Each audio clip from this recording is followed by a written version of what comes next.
Cette habitude qui dérange, elle est bonne pour la santé? Vous avez sûrement déjà rencontré une personne qui a des petites habitudes ou des tics du genre se balancer sur la chaise, tapoter un stylo sur la table, se gratter la tête, etc. Et tous ces petits gestes, en général, qui vous dérangent, qui vous irritent. Ces personnes, vous les rencontrez à l'école, aux études, dans un open space, au bureau, bref, là où justement il faut rester assis et concentré. Alors je vous pose une question. Ces petits gestes sont-ils uniquement des pièges pour énerver tout le monde autour de vous? Et la réponse est non.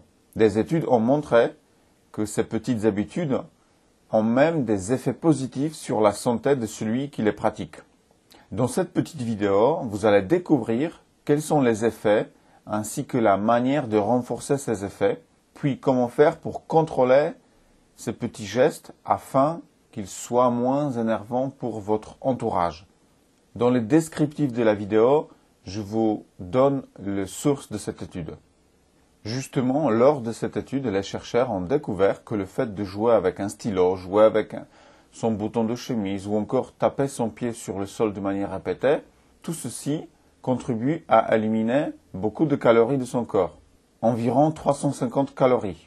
Et dans les cas où ces gestes sont vraiment répétés intensivement, le corps peut brûler jusqu'à 800 calories. Ça vous paraît beaucoup? Bien sûr que c'est beaucoup. Juste pour vous donner une idée, on brûle environ 370 calories pendant un entraînement de 30 minutes d'aérobic. Et prenons l'exemple de quelqu'un qui a cette habitude du tic de la jambe qui tremble. Vous savez, quand une personne assise ne cesse de secouer sa jambe. Eh bien justement, ce geste-là, s'il est répété tout au long de la journée, contribue à éliminer les calories.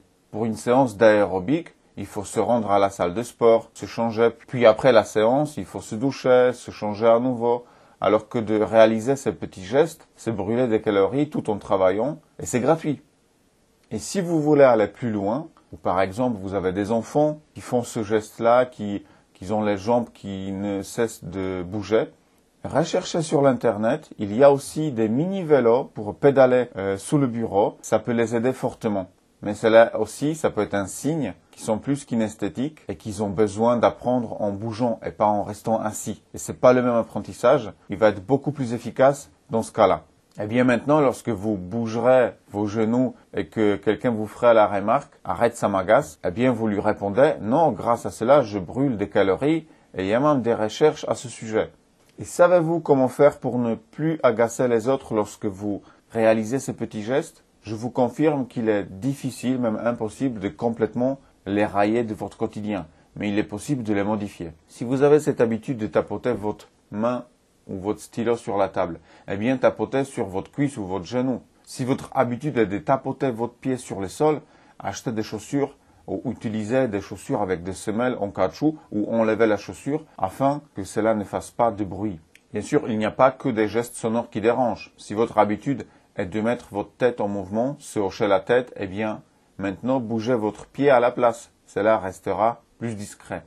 Si votre habitude est de promener vos doigts sur la table, eh bien maintenant faites-le sur le dessous de la table. Ces petits gestes visibles sont assez agaçants car déconcentrent les personnes autour de vous. Les regards se focalisent sur vous et leur attention aussi. De ce fait, ils perdent le fil de la conversation.